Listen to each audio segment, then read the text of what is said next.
Bismillahirrahmanirrahim. Rabbi shrahli sadri wa yassirli amri wahlul 'uqdatam min lisani yafqahu qawli. Sebelum saya memulakan video pembentangan ini, izinkan saya memulakan dengan serangkap pantun. Pergi ke pekan bersama mutu, singgah sebentar memakan mi hailam. Inilah dia video pembentangan dari kumpulan 1 tentang perbezaan pengurusan Barat dan Islam. Assalamualaikum dan salam sejahtera saya ucapkan kepada pensyarah saya, iaitu Ustaz Mualim. Sebelum memulakan pembentangan video ini, saya akan memperkenalkan diri terlebih dahulu. Nama saya Muhammad Alif Afiq bin Azmi dari M1103C. Jadi saya akan mulakan pembentangan ini dengan menyentuh sedikit tentang pengurusan.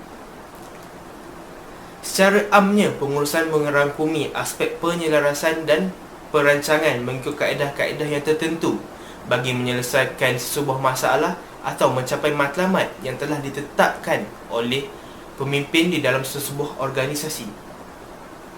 Dalam kata lain, konteks pengurusan berlaku dalam urusan dalaman dan juga luaran di dalam sebuah organisasi.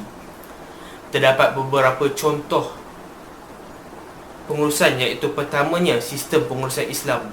Sebagaimana yang kita sedia maklum, sistem pengurusan Islam ini adalah sangat lengkap, menyeluruh dan sistematik kerana ianya berlandaskan Al-Quran dan Al-Sunnah. Prinsip pengurusannya jelas, penyusunan dan perancangan pengurusan yang teratur, dan paling pentingnya motivasi yang mempunyai asas dan kukuh untuk mendapat keredaan Allah Subhanahu Wa Taala dan tidak semata-mata kebedaan dan berhambakan duniawi sahaja. Saya akan menyentuh tentang pengurusan Barat.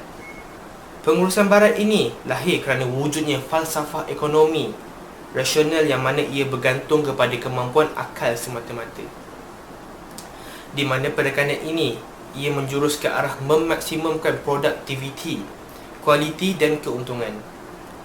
Dalam erti kata lain, sistem ini dia akan buat apa sahaja demi keuntungan. Berikut adalah definisi pengurusan Islam dan Barat yang dihuraikan oleh para sarjana. Di antara definisi-definisi pengurusan yang diutarakan oleh sarjana-sarjana Islam ialah, pertamanya dari Muhammad Afendi Hasan. Beliau berkata, pengurusan Islam ialah pengurusan berteraskan kepada tauhid yang merujuk kepada penyempurnaan amanah yang diterima oleh Subhanahu Wa Taala sebagai hamba dan khalifahnya di dunia dengan mengerjakan amal soleh secara syura dalam organisasi. Seterusnya, Rasyid Muhammad, beliau berkata, pengurusan Islam juga merupakan satu penggembelengan tenaga dan sumber melalui perancangan, perorganisasian, pengarahan dan pengawalan bagi mencapai matlamat berdasarkan dasar, prinsip serta nilai yang tidak bercanggah dengan tujuan syarak. Antara definisi-definisi pengurusan yang dihuraikan oleh sarjana-sarjana Barat ialah, pertamanya dari Hilgert dan Leonard. Beliau berkata, pengurusan merupakan suatu proses di mana kerja-kerja dapat dilaksanakan dengan menggembeling sumber manusia serta membimbing dan memberi motivasi kepada usaha-usaha mereka ke arah pencapaian objektif organisasi. Seterusnya, Gitman dan McDaniel. Beliau berkata, pengurusan sebagai suatu proses mengkoordinasi sumber manusia dengan sumber-sumber lain dalam sesebuah organisasi bagi mencapai tujuan dan matlamat organisasi tersebut. Sekian saja pada saya akan memberikan kepada pembentang yang seterusnya untuk membentangkan tentang perbezaan antara pengurusan Islam dan pengurusan Barat.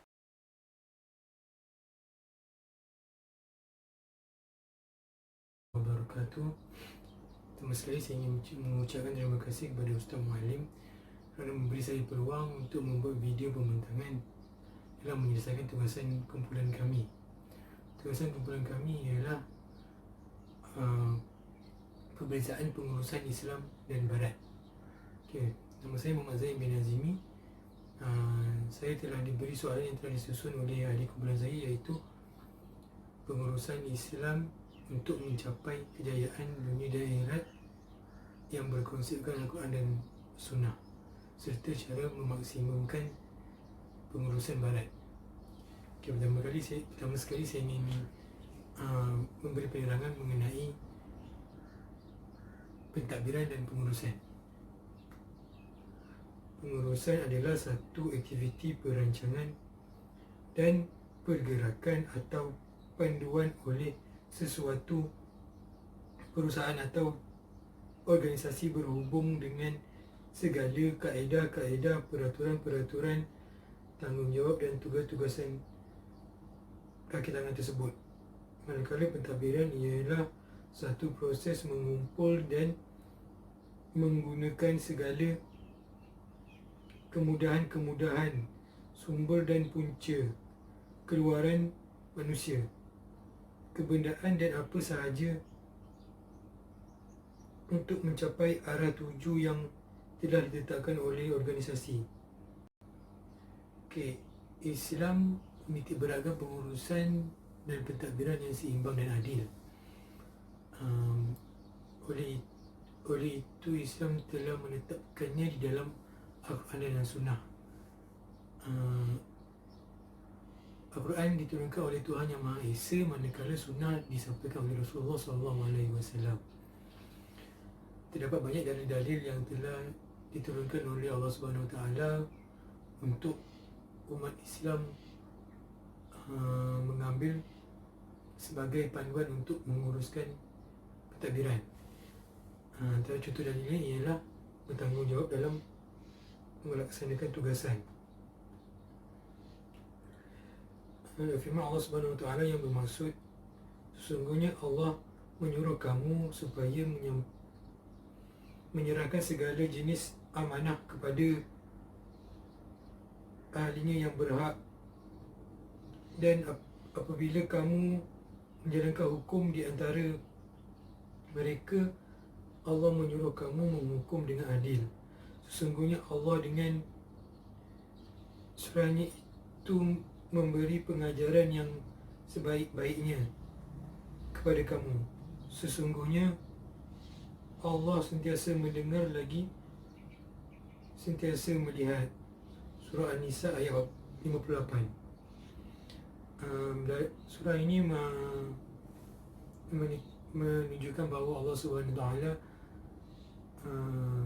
menyuruh umat Islam supaya berlaku adil dan seimbang dalam pengurusan, kerana terdapat di situ Allah SWT menyuruh supaya memberi tugasan kepada orang yang berhak dan menghukum dengan adil. Selain itu, Nabi Muhammad SAW juga telah menyampaikan sunnah yang baik yang dapat diterapkan oleh kita untuk mengurus pengurusan. Antara sabda Rasulullah SAW ialah, sesungguhnya aku telah diutuskan untuk menyempurnakan ahlak yang mulia. Sabda ini merujuk kepada ahlak Rasulullah SAW yang sangat mulia dalam mentadbir pengurusan semasa zaman pemerintahan Rasulullah SAW. Rasulullah SAW menitik beratkan ahlak mulia supaya ahli-ahli ataupun sahabat-sahabat Rasulullah dapat mencontohi ahlak Rasulullah SAW, kerana Rasulullah SAW adalah seorang pemimpin pada ketika itu. Dalam pengurusan barat lebih kepada materialistik dan kurang kepada akhirat. Secara kesimpulannya, pengurusan barat ini mempunyai ciri-ciri pengurusan, iaitu pengorganisasian, ramalan, pengawalan, perancangan, bertindak. Pengurusan barat lebih kepada pengalaman dan tidak berpandukan Al-Quran dan Sunnah seperti pengurusan Islam. Untuk memajukan pengurusan barat, mereka boleh mengambil prinsip yang telah disediakan dalam pengurusan Islam, contohnya prinsip syura, iaitu prinsip bermesyuarat di antara kaki tangan atau ahli-ahli dalam organisasi. Prinsip bermesyuarat ini dapat capai satu keputusan yang baik dan sempurna kerana mengambil kira pendapat daripada semua ahli kaki tangan, dan juga pendapat yang terbaik dapat disimpulkan dan digunakan untuk mencapai kehendak organisasi. Oleh itu, visi syura ini sangat bagus dan baik untuk ditetapkan dalam pengurusan barat bagi memaksimumkan produktiviti mereka. Sekian daripada saya. Assalamualaikum warahmatullahi wabarakatuh. من الشيطان الرجيم بسم الله الرحمن الرحيم الحمد لله رب العالمين والصلاة والسلام على أشرف الأنبياء والمرسلين وعلى آله وصحبه أجمعين رب اشرح لي صدري ويسر لي أمري واحلل عقدة من لساني يفقهوا قولي اللهم افتح علينا حكمتك وانشر علينا من خزان رحمتك يا أرحم الراحمين اللهم إنا نسألك رضاك وجنة ونعوذ بك من سخط والنار اللهم إنك عفو كريم تحب العفو فاعف عنا برحمتك يا أرحم الراحمين اللهم بارك لنا في شهر رمضان وبلغنا ليلة القدر قال الله سبحانه وتعالى في كتابه الكريم yang bermaksud wahai orang-orang yang beriman, bertakwalah kamu kepada Allah dengan sebenar-benar takwa dan janganlah kamu mati melainkan kamu mati dalam keadaan Islam. Alhamdulillah, segala puji bagi Allah, Tuhan sekalian alam, dan selawat salam kepada junjungan Nabi Muhammad sallallahu alaihi wasallam.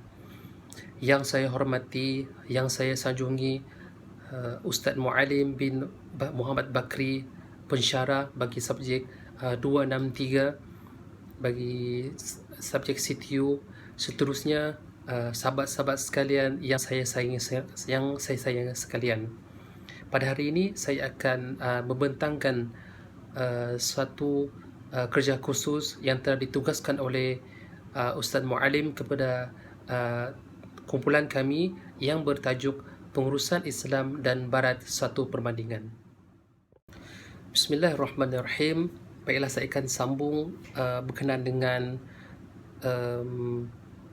tajuk yang saya akan sampaikan pada hari ini, di mana saya akan tekankan konsep halal dan haram bagi sistem Islam dan bagi sistem Barat, di mana ia bebas untuk melakukan apa sahaja demi mencapai keuntungan. Baiklah, Islam itu telah menggariskan semua panduan kepada umatnya agar tidak mudah tersalah, dan ia juga menjadikan manusia itu agar terus di atas jalan yang lurus, di mana Allah Subhanahu Wa Taala memerintahkan kepada semua umatnya agar sentiasa berpegang teguh kepada dua perkara, iaitu Islam, iaitu Al-Quran dan juga As-Sunnah, di mana Nabi Muhammad SAW juga telah menjadi satu tauladan kepada semua umatnya untuk sentiasa menjadikan Nabi Muhammad sebagai role model untuk melakukan apa saja. Namun ia berbeza sedikit dengan sistem Barat, di mana mereka menggunakan pelbagai cara yang mana ia tidak berpandukan kepada Islam. Oleh itu saya akan memberikan perbandingan perbezaan konsep dari segi pengurusan Islam itu dan juga pengurusan Barat melalui beberapa perbezaan. Baiklah, saya akan teruskan perbentangan ini. Jadi terdapat beberapa perbezaan di antara konsep pengurusan Islam dan juga Barat. Perbezaan yang pertama yang kita boleh ambil adalah dari segi teras pengurusan. Firman Allah Subhanahu Wa Taala yang bermaksud, sesungguhnya pada diri Rasulullah Sallallahu Alaihi Wasallam sebaik-baik teladan bagi kamu untuk diikuti, iaitu bagi orang yang mengharapkan keredaan Allah dan kemuliaan hidup di akhirat dan orang yang banyak menghayati Allah.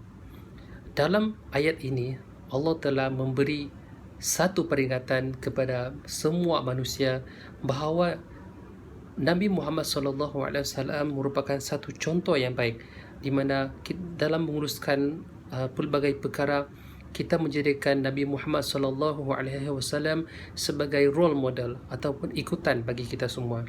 Sebagai contoh dalam mengurus pekerjaan dari pengerjaan di pejabat, kita menjadikan Nabi Muhammad SAW sebagai contoh ikutan, di mana Nabi Muhammad sentiasa menjadikan waktu solat itu sebagai waktu yang diutamakan.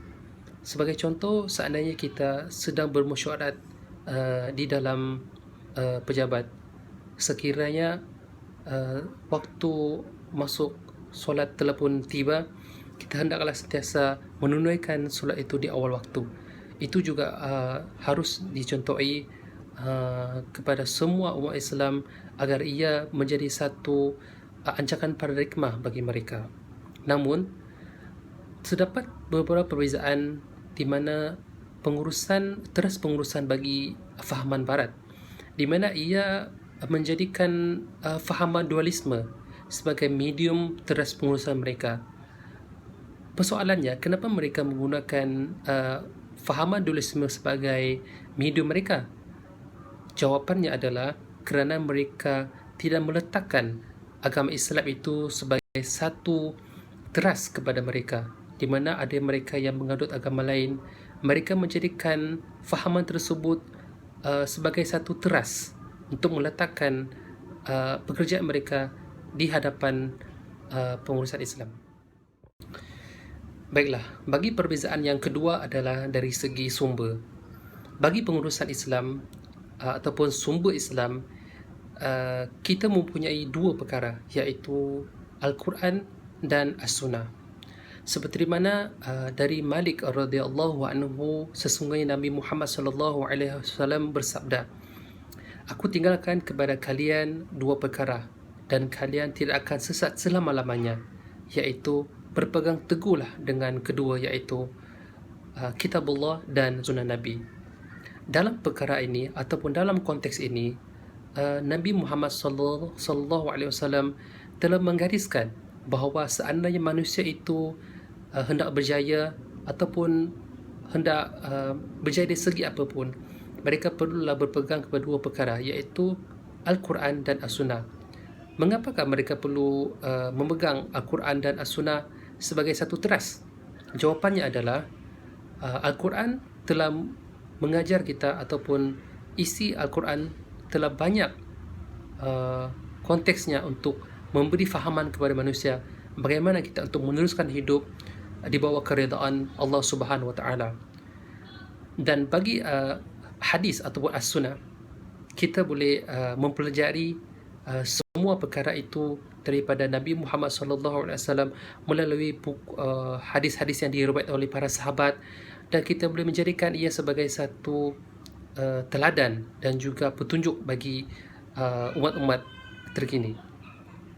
Namun ia berbeza sikit dengan fahaman barat, di mana ia tidak meletakkan sumber agama sebagai teras kepada sesuatu perkara. Malahan ia menjadikan akal dan pemikiran itu sebagai sumber utama dalam menyelesaikan satu perkara. Sebagai contoh, pada zaman dulu ada satu kisah di mana satu perkara yang telah terjadi, di mana barat telah mereka telah berfikir untuk mengklonkan manusia. So, sebagaimana yang ditakdirkan oleh Allah Subhanahu Wa Taala, perkara itu tidak terjadi. Hal ini kerana manusia itu hanya boleh dicipta oleh Allah Subhanahu Wa Taala. Ini. Bismillahirrahmanirrahim. Assalamualaikum warahmatullahi wabarakatuh. Rabbi shrah li sadri wa yassir li amri wahlul 'uqdatam min lisani yafqahu qawli. Qala Allah Ta'ala fi kitabil aziz, a'udzu billahi minasy syaithanir rajim. Inna Allah ya'murukum an tu'addul amanati ila ahliha wa idza hakamtu bainan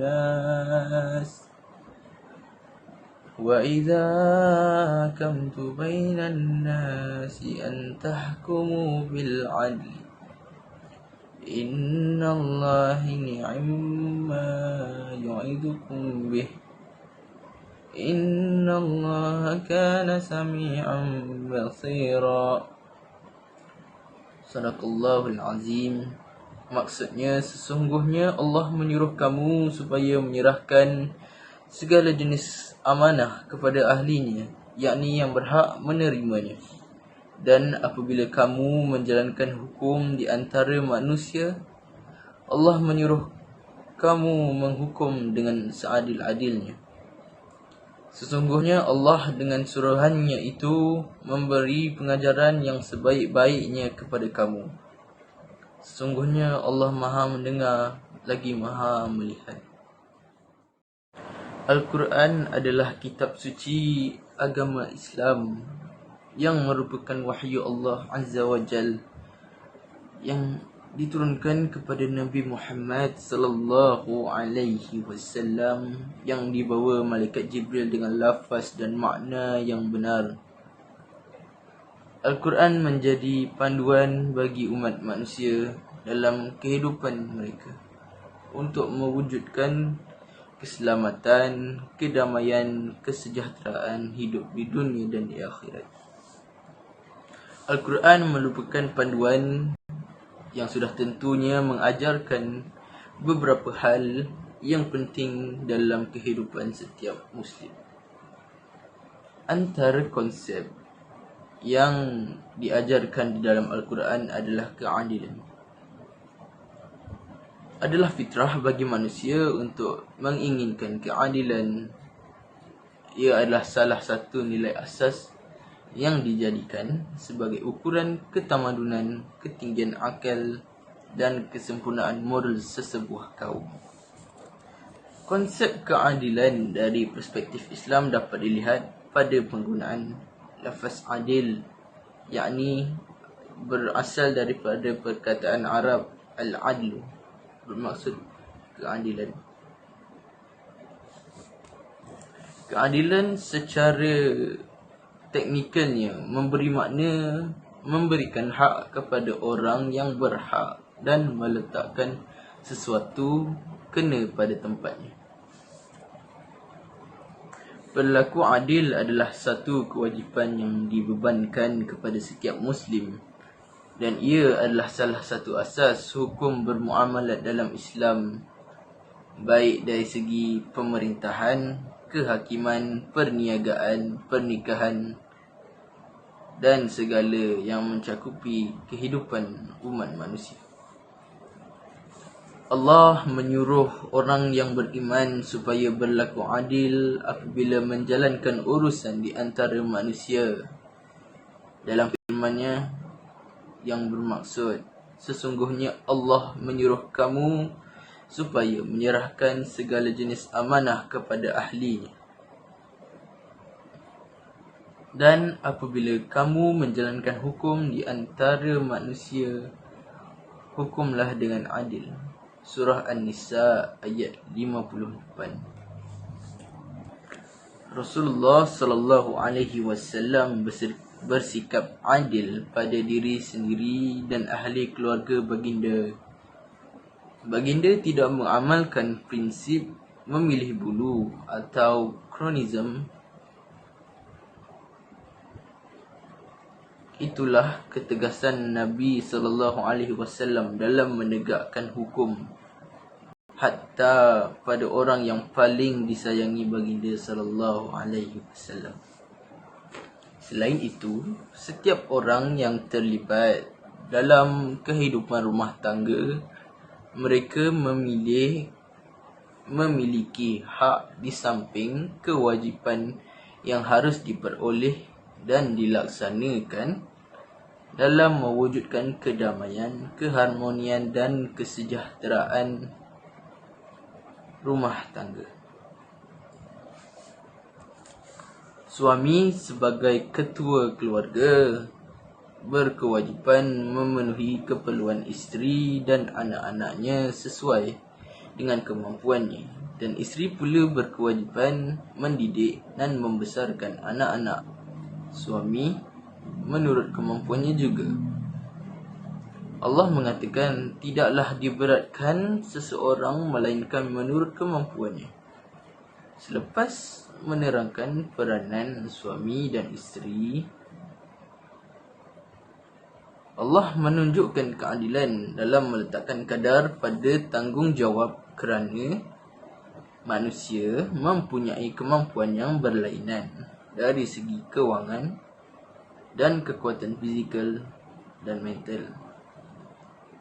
Maka ini adalah keadilan di dalam bentuk kesederhanaan dalam menunaikan hak sesuai dengan ta'arif adil sebagai mengambil jalan pertengahan dan memberikan hak kepada yang berhak. Bagi suami yang memiliki lebih dari satu isteri, dia harus berlaku adil terhadap isteri-isteri mereka sehingga tidak memiliki kecenderungan yang lebih kepada yang dicintai. Bermaksud tidak melebihkan yang nombor 1 atau nombor 2 atau nombor 3 atau yang nombor 4. Bermaksud sama rata. Pemerintah sesebuah negara juga hendaklah melaksanakan undang-undang menurut neraca Islam. Keadilan yang sempurna dapat dicapai dengan menegakkan hukum Allah dan hukum-hukum yang ditetapkan oleh Rasulullah sallallahu alaihi wasallam tanpa menurutkan kehendak atau keinginannya sendiri. Dan rakyat juga perlu melaksanakan keadilan itu dengan mentaati hukum Allah dan Rasul serta mentaati pemerintah dalam perkara-perkara yang baik. Sebagaimana firman Allah dalam surah An-Nisa ayat 59 yang bermaksud, wahai orang-orang yang beriman, taatlah kamu kepada Allah dan taatlah kamu kepada Rasulullah dan kepada ulil amri, yakni orang-orang yang berkuasa dari kalangan kamu. Jika setiap orang mahu bertindak mengikut kehendak sendiri dalam perkara yang membabitkan kepentingan awam, sudah tentu ia akan merosakkan keadaan negara dan memusnahkan kemaslahatan awam. Dalam keadaan seperti ini, rakyat hendaklah akur kepada bidang kuasa pemerintah dalam perkara yang membabitkan pengurusan kemaslahatan awam. Dengan demikian, perdamaian dengan cara yang adil sangat penting untuk ditegakkan dalam menyelesaikan sengketa atau konflik yang terjadi di antara kelompok yang ada di dalam sebuah masyarakat. Konflik perseorangan atau konflik di antara kelompok perlu diselesaikan sesuai dengan ketentuan Allah dan Rasul mengikut Al-Quran dan As-Sunnah. Allah Subhanahu wa taala mengutuskan Nabi Muhammad sallallahu alaihi wasallam kepada kita untuk menyempurnakan akhlak kita. Dalam satu hadis riwayat Imam Ahmad, innama bu'istu liutammima makarimal akhlaq. Sesungguhnya aku, yakni Rasulullah sallallahu alaihi wasallam, diutuskan untuk menyempurnakan akhlak. Sekian, wabillahi taufiq wal hidayah. Wassalamualaikum warahmatullahi wabarakatuh. Secara kesimpulannya, terdapat banyak perbezaan di antara pengurusan Islam dan pengurusan Barat. Pengurusan Islam ini amat mementingkan keseimbangan dunia dan akhirat berlandaskan Al-Quran dan Al-Sunnah, tetapi pengurusan Barat ini hanya mementingkan duniawi sahaja yang berteraskan ideologi-ideologi rasional mereka. Kita sebagai manusia hendaklah buang yang keruh, ambil yang jernih, kerana ideologi Barat ini telah mengusuti pemikiran kita. Sebagai contoh, riba. Kita tahu bahawa riba itu haram, tetapi mereka telah mengubah kerana riba itu menjadi bunga dan faedah, dan kita hanya beranggapan perkara itu biasa sahaja. Kita tidak sedar bahawa kita telah hidup dalam riba. Kereta, rumah dengan pinjaman bank itu semua mempunyai riba.